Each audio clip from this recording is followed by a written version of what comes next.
All right, brilliant. Let's make a start. Starting a bit late, so apologies for that, but we got it to work. Exciting times. Welcome, everyone. Thank you for taking out the time to come to this talk.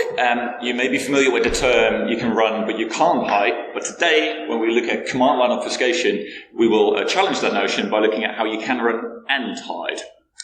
So, the boring bit first. My name is Wietze. That is a Dutch name. I'm originally from Amsterdam, but I live in London now, where I work in threat detection and response.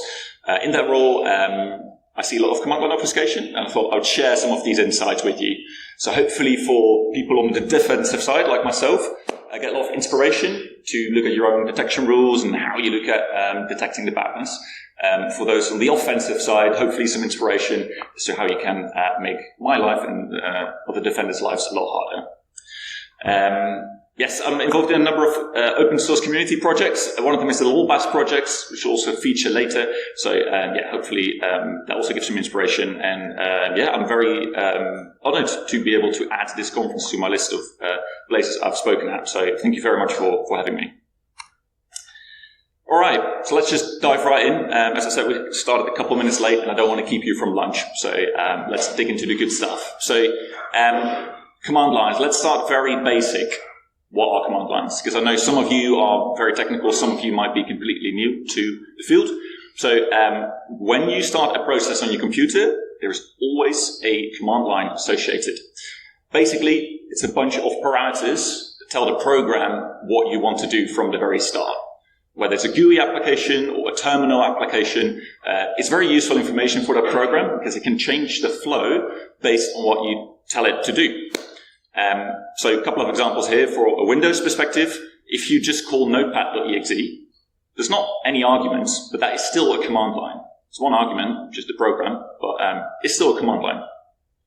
The next one, slightly more useful perhaps, also tells you what file you want to open. You can also use the GUI, of course, to open the file, but if you want to do it right away, this command line will help you do that. If you're familiar with Windows, you will know that they love their forward slashes for command line options or flags. So here you see shutdown.exe/r. That means reboot. So not only do you tell it to start the program and to do something, but you give it a specific instruction. But as you see with the final one, it's all convention-based. It just depends on how the program implements that command line argument. So this is reg.exe for registry operations. Export is sort of an instruction. And then we see a registry location and a file location. So why does this matter?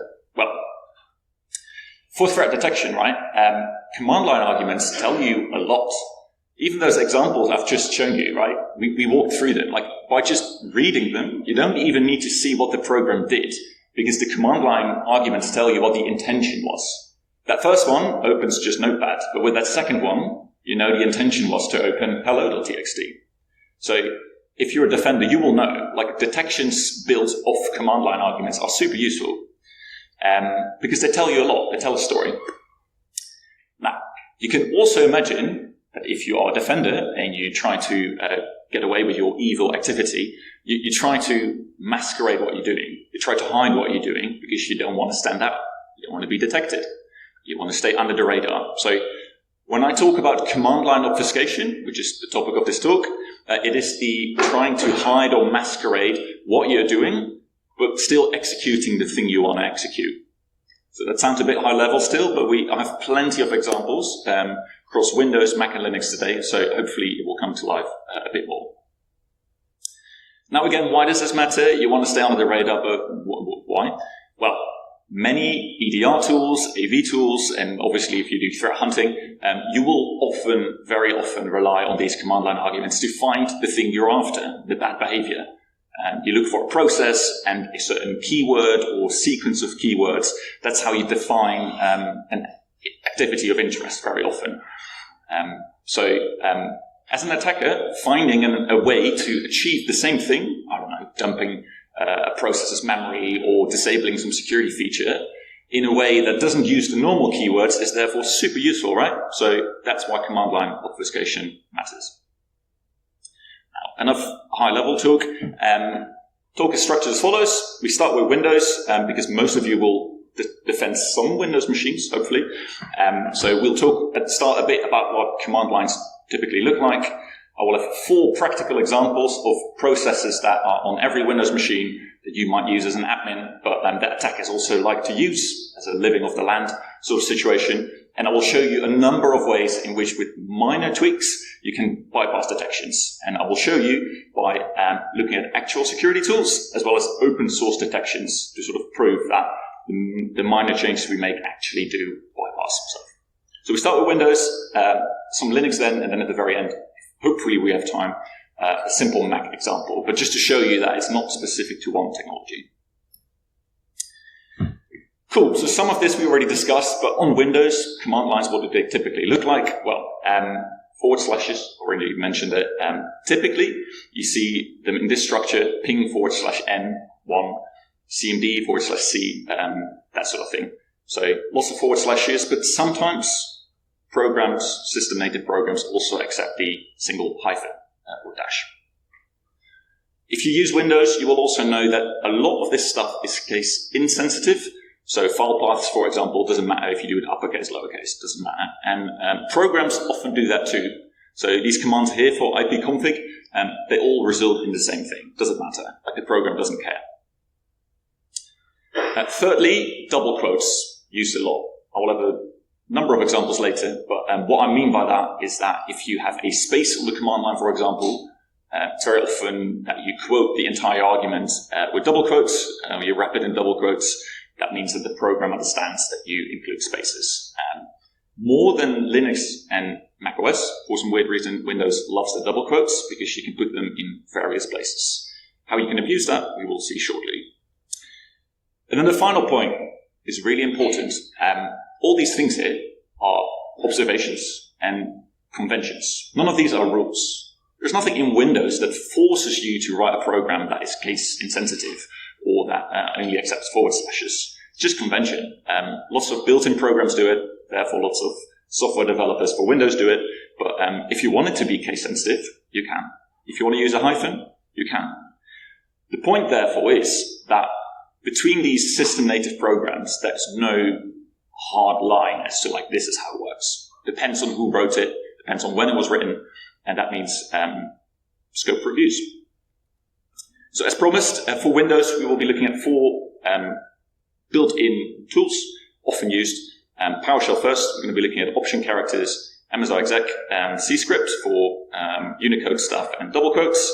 And then the last one, which is more of an interactive one, we'll be looking at a DLL that you run with RunDLL, often used for credential dumping. And I will show you like how there is like a gazillion ways in which you can bypass Defender or the basic Defender for doing that. So let's start simple. PowerShell. Hope you're familiar. If you've ever used Windows, you will know of this one. It's great for automating tasks. If you're on the IT side, if you're an attacker, it's great for automating your badness. So, very simple example of how you might run a PowerShell command. It's like this: PowerShell /command, and then right host which. Did I say that right? Oh, almost. Okay, classic foreigner. So if you run that, all it does is sort of echoing it. So you would get the same output back on your shell. So this is what that might look like. Now, so far, pretty straightforward, right? Now, as the bullet point suggests, there are multiple option characters that you can use. So we already talked about /. Sometimes you can also do a hyphen. What you don't see, what it looks like here, right? It looks like a / and then the same command again with 4 times a hyphen. What you might not see is that these are actually 4 different hyphens. If you were to look at this in your EDR tool or even in Task Manager, it might look like something like this. This is Process Monitor or ProcMon from the Sys internal suite, very useful tool. Basically shows you what your EDR would see. So if you look closely, it might be a bit small for people at the back, but you see the /, you see a regular hyphen. What do we see then? We see a slightly wider or longer hyphen, and we see a massive hyphen, and then, I don't know, some sort of hyphen at the top. So this is what your EDR sees, but as we've seen from the actual terminal, all these commands work. Like, they all do the job. So what's going on here? Many programs, not all of them, but PowerShell is one of them, accepts many of these different option characters. We call them Unicode equivalent because they all mean, these last four, they all mean regular hyphens, but PowerShell is being helpful by accepting also these weird hyphens. And as you've seen, I've added the Unicode decimal representation or hexadecimal representation there. These are actually different dashes. So to you and me, they all look the same. You might not even from the screen, right? You might not even be able to properly distinguish them. But your EDR tool definitely sees a difference. So why does it matter? Again, because it's only one character, like what's the big whoop? I'll be looking at different detection engines, open source detections, and I don't mean to pick on any of these because they're actually great resources. If you work with Defender for Endpoint, this is a great resource. But just as an example to show that even great resources have flaws, this is a detection that looks for encoded commands, which is very similar to the example I showed you.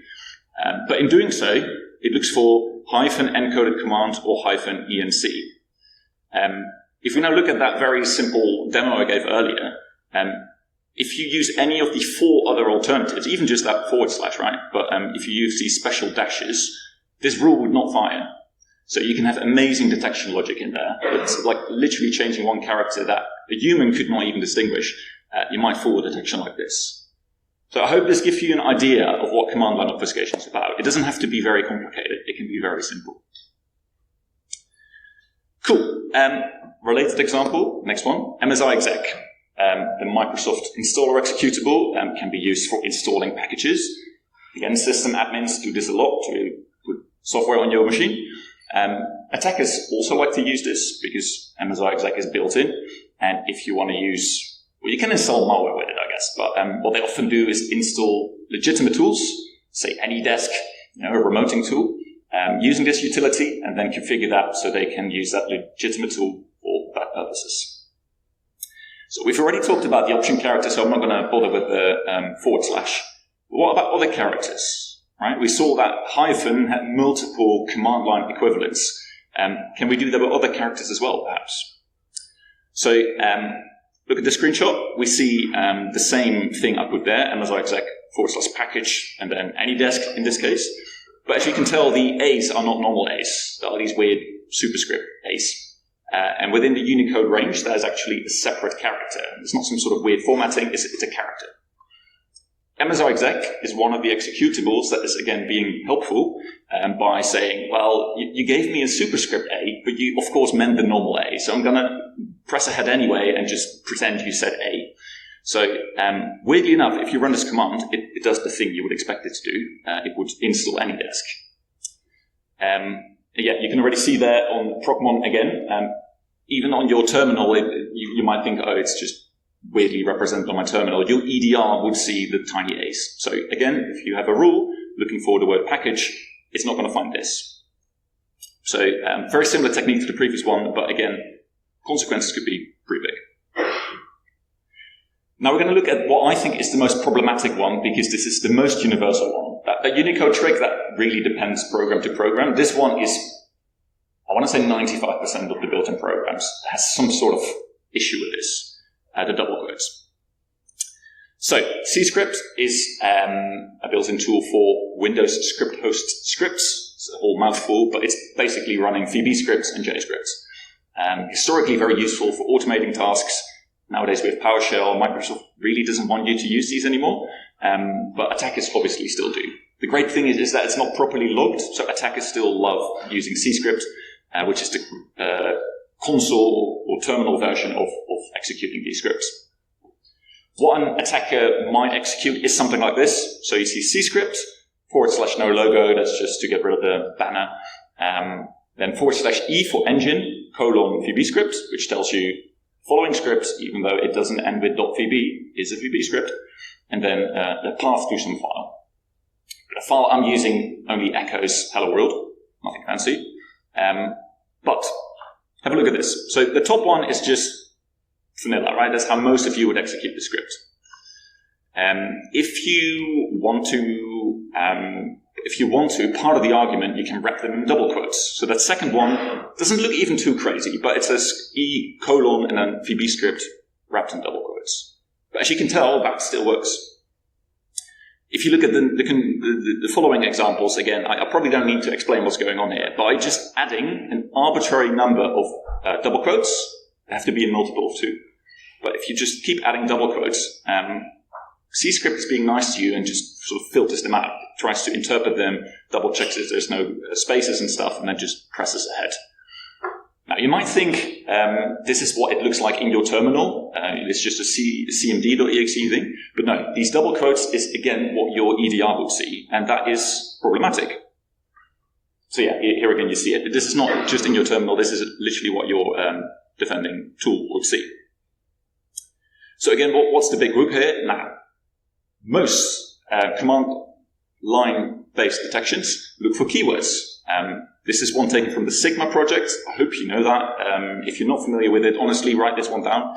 Great resource with open source detections. It's tool agnostic, so whatever you use, it's great for inspiration, and sometimes you can even directly translate it to a defender rule. But yeah, they have lots of content in there. Again, it's great, it's open source, but look at this. This is one of their detections. They look for, at the very top, look for image ends with C-script. That's what we're doing. If you then look at the very end, it looks for /e:/pb script. So if we now link that back to what we were just discussing, that top one, the vanilla execution, it would detect. But any of the other versions where we just add double quotes in random places, it would not find. So just adding quotes, arbitrary places, and whether it's just 2 or whether it's 24, that will bypass the detection like this.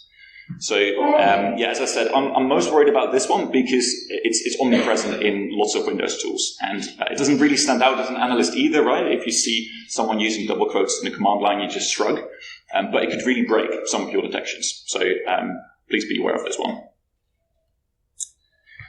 Cool. Now a bit of a longer one, which is not really related to this sort of command line stuff per se, but it's again an example, and I hope for both sides, it helps you think how to analyze detections or how to analyze bypassing detections. I mentioned before I'm involved in the LOLBAS project. If you've not heard of that, again, please write it down, or the QR code takes you there as well. It's a great open source project with all sorts of living off-the-land binaries and scripts. So it's a collection of system-native tools, utilities that you can abuse for bad. One of the currently 200 entries is this one here, com_svcs.dll. It is a DLL that is on Windows since, I believe, like Windows ME or something like that. Like it's everywhere. And it can be used for debugging. And one of the debugging options it has is dumping a process's memory. Attackers love that, specifically of the LSAS process, which is the security process in Windows. Typically has lots of sensitive data like hashes, tokens, sometimes even clear text credentials. So attackers, if they have the right level of access, they might leverage this DLL because it's on your computer anyway, in order to dump the contents of that process and then take that file offline and perhaps crack it or reuse a token, that sort of thing. So if you look on the LOLBAS website, this is an example of how you might execute it. It suggests using run DLL32, which is the native tool for executing DLLs. Then the path to com_svcs. Then the entry point mini dump, which is in that DLL, the function that's responsible for making the memory dump. Then you need the process ID, which is in our case LSAS, so it's going to be a number. Then a path where you want to keep the memory dump, and then the word full to say I want a full memory dump. So now what I'm going to do, if it moves on, okay, not so fast. Where's my little? Okay, go back, please. There we go. All right. So I'm just going to walk you through it. What we're going to do first is we're going to execute it as suggested by the LOLBAS project, which is what most people will do, including myself, just to see how it works. I have a vanilla Windows 11 with a vanilla Windows Defender AV, which is designed to stop some of these attacks. And we're going to see how well it does and what you and I can do when you encounter that to see what could I do to bypass that. So, yeah, as said, we need the LSAS process ID, so that's what I run very first. So we see 680, so that's the number I will repeatedly use to execute this particular command, right? So I copied it from the from the LOLBAS project. I kept the path a bit shorter, but we see the same pattern. Run DLL, com SVCS, and the word mini dump. 680 is our process ID of interest, because I'm going to be trying different versions. I'll start with variant 1, and then the word full. So if I execute this, so just just playing from the Lawbars website, it tells me I won't let you do that, Dave. Access is denied. Windows AV, Windows Defender AV says, like, I recognize this pattern. We're not going to do that. What you would hope from a mature vendor like Microsoft, defending their own product no less, is that they obviously not only look at command lines, but also at the underlying behaviors. But maybe they don't. So what I'm going to propose here is we're going to try a few things and see if we can work around this prevention. Oh, goodness, it's going to do this whole time. Try that again. Start. Move to the next bit. All right. Press play, and it's going to work. This was better, I think. Cool. Now, if you used Run DLL32 before, you may know that instead of calling mini dump with a space, you can also do with a comma. It's just basically a different way of telling to address that function inside the DLL. So I tried a comma, thought maybe luck there, but no luck. Defender is clever enough to see, no, that's the same thing. I'm not going to let you do that. So let's try something else. So we had 680, right, which is the LSS process ID. Maybe Defender is doing something clever with that because it knows that's a sensitive process. So something very simple I tried is padding it with a 0, or sometimes you can also add a plus sign, because the number is either positive or negative. Plus sign is usually redundant, but sometimes it helps you bypass detections. So as you can see here, no complaints, no red letters. But you see on the left-hand side, we now have 2 files, variant 2A and 2B, because that's the names I gave these attempts. So that didn't take much, right? Like 2 extra characters, and basic defenses, like Defender AV, are no longer doing their thing. Let's make it more interesting, see if we can do different things. If you've heard of ordinals, it's basically a numeric representation of a DLL's function. So you know how we used the word mini dump before? So that's the keyword, that's the function name. But very often there is like a numeric version. So in this case, you need to look that up. It's 24. There's tools to do that. So I thought maybe if I run them with hashtag 24, that's the way you run DLL knows you mean the numeric version, sometimes you can make that work as well. So now, without changing that 680 process ID, we did actually manage to get more memory dumps there, because you see there's 3 more there. So I tried hashtag 24, hashtag 000024, and hashtag plus 24. So similar techniques to the previous one, but now applied to this ordinal. And again, Defender did not mind, which is good. What I then tried, because we're using a space here again, right? I thought, does the same thing work if we use a comma again? But weirdly enough, it does not allow you to do that. So if I execute the exact same things we did before, but instead of a space, I use a comma, suddenly that is an issue. So what I think is going on here is that Microsoft maybe saw this technique on a blog, and they were like, oh yeah, if we see comma hashtag 24, definitely bad news, so we're going to block that. But didn't think about the fact that you can also use a space instead of a comma. So partial detection there, but obviously did not stop us. What I then tried, which I wasn't expecting to work, but we tried hashtag 00024, right? I thought, what happens if I just keep adding more zeros? Is that maybe going to break here? Or maybe, I don't know. What do you think is going to happen? It should break, right? But sadly not. It did work. Weirdly, I don't know. Adding more zeros broke this detection. So I don't know exactly what their regex or what their logic is, but even with a comma, hashtag 24 works if you just keep adding enough zeros. So, weirdness. Cool. Now, let's try something else. Clear our screen first. Another way to look at this is to look at the space comma thing, right? Because we see clearly the detections do something there with the comma mattering, and sometimes the space does matter more. You can also do it without any space or commas. So using double quotes for the DLL path, so comma SVCS, followed immediately by entry point, or in this case, hashtag 24. Run DLL32 is clever enough to understand that that is 2 separate components, even though there is no space in between. And it means, again, that we can bypass the detection. So now we have variant 5 another memory dump. Now, the last 2 or 3 ones, integer overflow. So this is another interesting way to look at it. We've had this hashtag 24, right? And we figured out if you add enough zeros, it breaks somehow. So I thought, again, Defender is probably looking for hashtag 24 somehow. They have a regex, they do something clever. Is there a way where we can represent the number 24 differently? It turns out you can, because as you may know, integers are represented in different ways in programs. The ordinal is a 16-bit integer. So if you make the number big enough, it doesn't fit in that 16-bit allocated space. And what normally happens, it just wraps around. So what I did here is that I added the maximum number that fits in 16-bit space to 24. The number successfully wraps around, and as you see here, that actually generated another file, variant 6. So we're still using the same entry point, hashtag 24, but by making it big enough, we fooled Defender.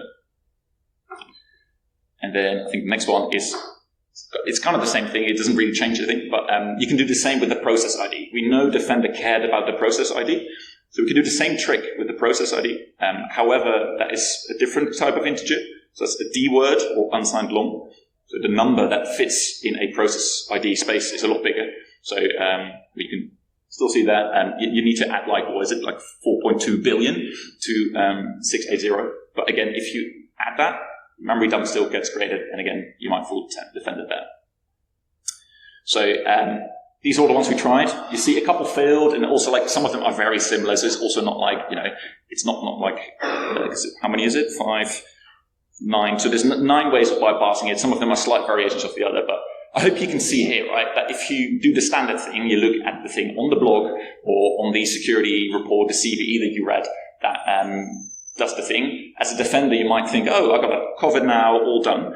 But by making minor tweaks, you can really bypass that. So what I hope that we've seen here is that very often there are many, many ways in which you can represent the same command. So to your computer, it looks like a different command, but the output is the exact same. What we've also seen is that, including mature tools like Defender or Defender AV, detections are not often resilient. Sometimes they are. But if Microsoft can't get something like this right, and again, we're talking about a memory dump, you would hope they try. What does that mean for us, right? How can you be expected with your much smaller budget to also defend against this? So I hope that also rings home. And then the final one, looking beyond the surface pays off. So I think both defenders and attackers, I hope what we see here is that look beyond that, command line you copy from Stack Overflow or your even LawPass project.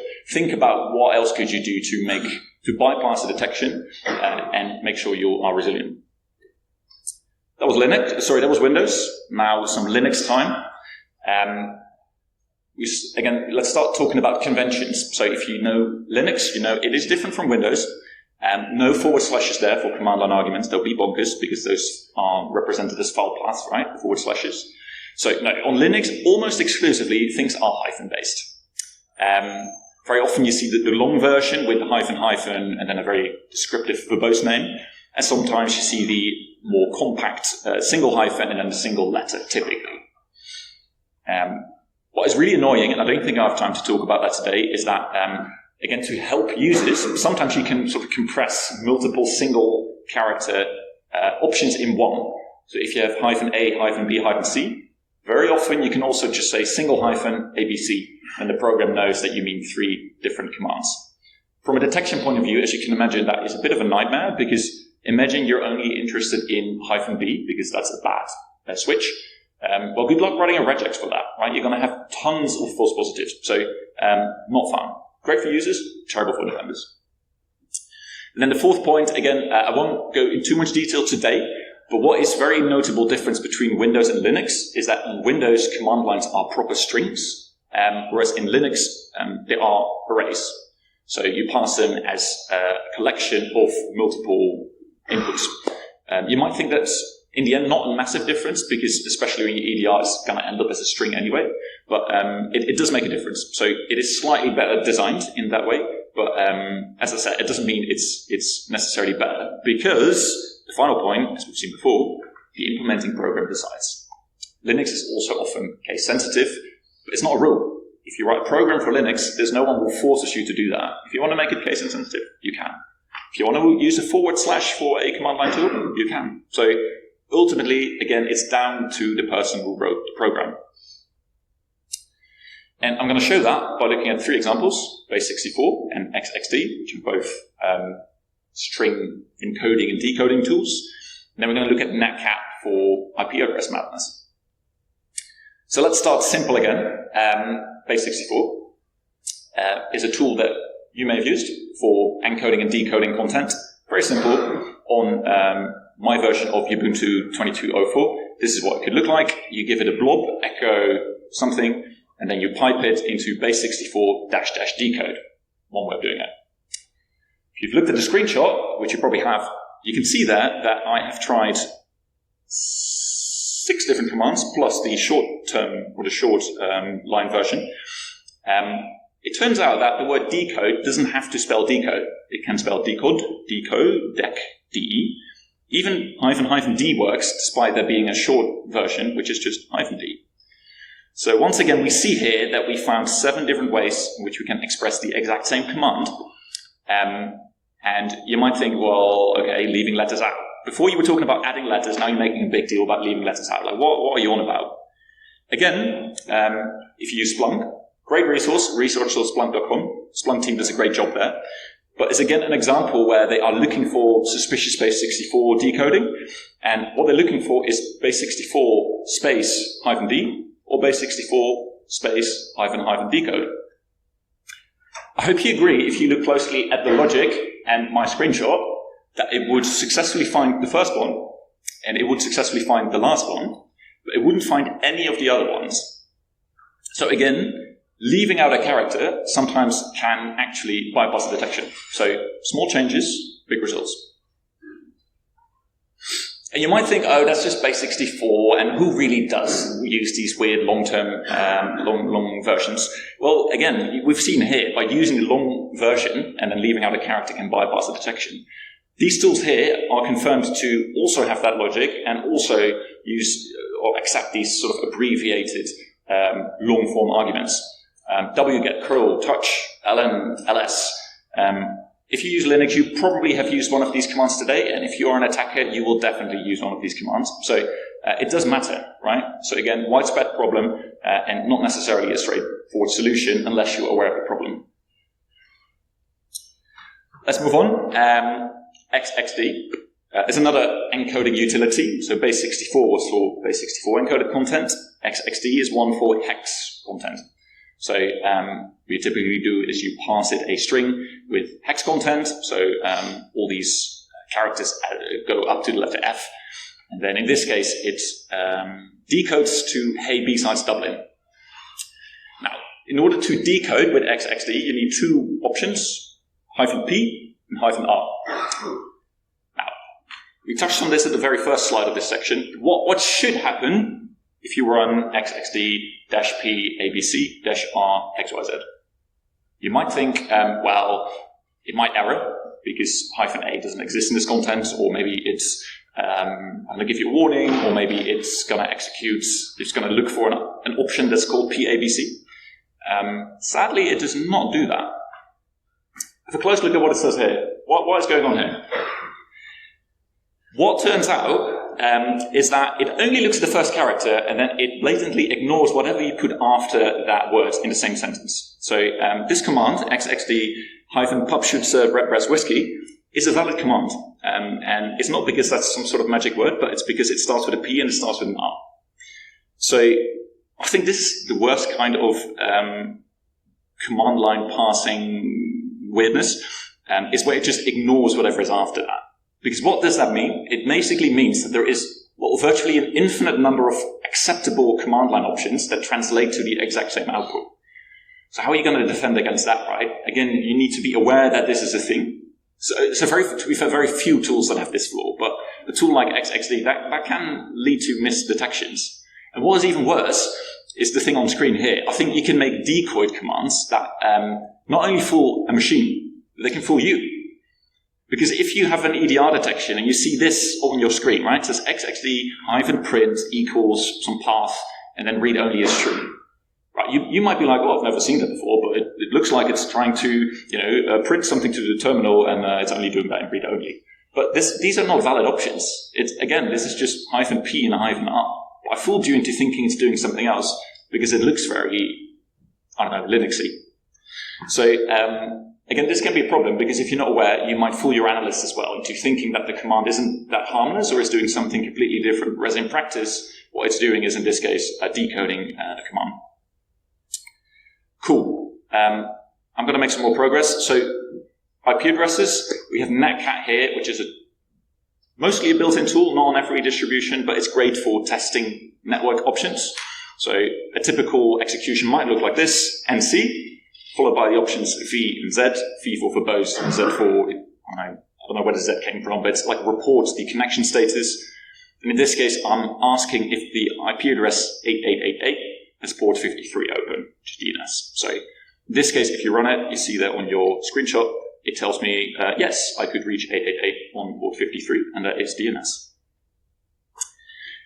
What I want to talk about now, in the last few minutes, is IP addresses, because what is an IP address? We know what it is. Like, why is it always in this dot notation? What is that all about? If you've studied computer science or some sort of networking course, you might know that an IP address is basically a representation of a number.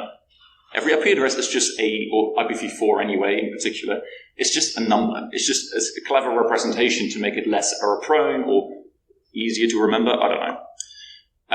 The fun fact is that lots of old Linux tools still accept older versions, or sometimes even combinations of older versions, in an attempt to be backwards compatible or to show off that, oh, we know it's an integer. So look at the screen here. I hope it's not too small. The very top is what you would normally see. So we're going to reach out to 127.0.0.1. That works. If you look at the couple lines later, you see that it all successfully works out. If you look at the second one, right, 127.1, does that sound like an IP address? Not to me. But to Netcat, it's like, oh yeah, I knew you left out the zeros. I'm helping you. So it actually brags about like, oh yeah, you told me 127.1, but I know you meant 127.0.1. What are the next two ones? Hexadecimal, we see octal, we see decimal, different numeric representations of that IP address. So again, how many of you would know that the number 213.0706433 is actually 127.0.0.1? Not that many, right? So with simple tricks like this, you might obfuscate the IP address you're reaching out to, or even the fact that you are using an IP. If you're a defender, you'll probably have some sort of rule that looks for, PowerShell reaching out to an IP address. You have a regex looking for IP addresses. How many of those would match on the other ones here on screen? Now, I've been told I've only a few minutes left. I'm going to very quickly show another example from macOS to show it again. It's not just Linux, it's not just Windows. A very simple one, similar to the Run32 example. OSA script is kind of like the C script equivalent on macOS. Allows you to execute fun scripts. Again, attackers love that. Simple one is -E, and then you pass the script on your command line. If you look at the screenshot very carefully, you see that I left out space. So again, you might think, what is that space going to do? Well, again, it can break a detection. This is from the Sigma project again. They look for space, -E, space. So having a detection like that or having a command line like that might bypass that. So I hope that has shown you that it's not specific to one operating system. For macOS, most of those Linux ones apply anyway. But there are slight variations. Now, final two slides. If you're on the offensive side, I hope the takeaway is that command lines are great. They're excellent, right? How amazing was that? There's lots of chaos there. And by making small tweaks, you can bypass detections. What is not to like? I hope to have encouraged you today that by looking beyond the surface, right, so beyond that blog post, beyond the obvious, by just tinkering with it, like play with it, you might find surprising results with possibly big consequences. My recommendation, however, will be don't overdo it. Like if you remember the double quotes one, like the one where I added 45 double quotes, that's going to stand out, right? But if you do it subtly, not too many Unicode replacements, but maybe just one or two, might effectively bypass detection, and you still have your goal without it standing out as a detection. Defense side, my side. Please don't cry. It's not all bad. There are upsides to this. I think the key here I want to hammer home is don't rely on detections. On command lines for detections. That doesn't mean don't use them, because they're great. Like, you're going to find lots of stuff by just looking at command lines. My point is, don't overly rely on them. Don't think you have covered it because you have a command line detection. Because we've seen you can bypass them, you can tweak them. What I would recommend is look for the underlying behavior. That IP example, for example, maybe instead of looking for it in the command line, which is a bit silly anyway, look for the underlying network detection or events, because the network event will always have a normalized IP address. So it doesn't matter what you put on the command line. The network event will be true as to where it's going. So try and make resilient detections. Try to think again about like how you could bypass it. Make them as broad as possible, but don't. If you can avoid the command line, try and write a detection or something else. But yeah, resilient detections are key. And then I promise you, the final slide before we head to lunch. Wouldn't it be great if there was some sort of overview with all these weird anecdotal examples of built-in tools on Linux, on Windows, in one coherent place? I hope to release a tool later this year that has a platform with all of these on there. It's once again going to be open source, so everyone can contribute or point out things that are no longer valid. So if you're interested in that, please follow me on Twitter or find me on LinkedIn if you're not on Twitter. Once again, thank you very much for your time. I hope this was useful.